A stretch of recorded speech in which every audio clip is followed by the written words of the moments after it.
Hello everyone and welcome to my classroom. You'll notice that I have actually made part of my hallway here. So I'm going to remove this wall so I can show you. In the hallway, my students have made self-portraits that they hung on their lockers.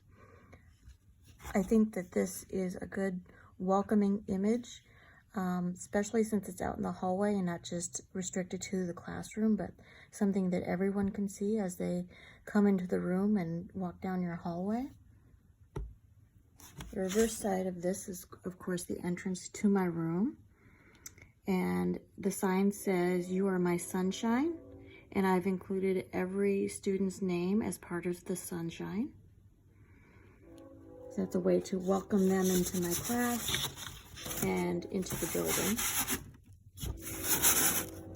So inside the room, this corner here, this is a carpet. And we would do our morning meetings, our calendar, things like that. This is also what would be my chalkboard or my whiteboard or even my smart board. And I would usually instruct the class from there.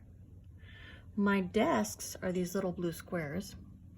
I've arranged them in groups of 3 for cooperative learning. If I had actual students, I would rank them in terms of high achievers, medium achievers, and low achievers. And special ed students would probably be in that low achiever category. So each group would be one of those from each of those categories. So you would have a group of a high achiever, a medium achiever, and a low achiever. And this way, they could actually help their peers during class. If you had someone with a physical disability who may or may not have an aid, being with other children of average abilities could help them. You'd be surprised how much other students want to help each other. And it's the same thing if they had an intellectual ability, they could receive help from their peers, and it also fosters good social relationships. So over here in this corner, this is my calm down corner, and this would be good for students with anxiety, students who are autistic, who need a quiet space, things like that. These are supposed to represent beanbag chairs around a table.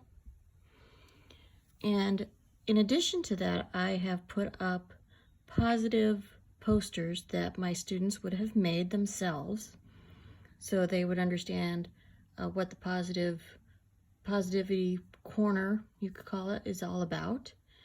And students could go there and they could use some Play-Doh or perhaps make an art project back in that corner. Or if they just needed to sit and relax for a few minutes, they could use it for that. In this next corner, this next corner is a space for the alphabet and word board. They could use these tiles in order to make words and small sentences on this whiteboard over here. I would also use this space for instruction time. And the rest of the wall is for student artwork. So this particular assignment would have been to draw something that they see outside in nature. You could also take students out to the playground or whatnot to collect leaves or things like that they could use in their artwork. This would be an ever-changing wall. As you progress through your lessons and your students made different projects, you would display them here. And so the students could always see their artwork. In this corner would be my desk. I chose a half moon shaped table, and this way I could use it for small groups. Also, when the interventionist came into my room, they could use it to take a group back and work with them. And that is my classroom.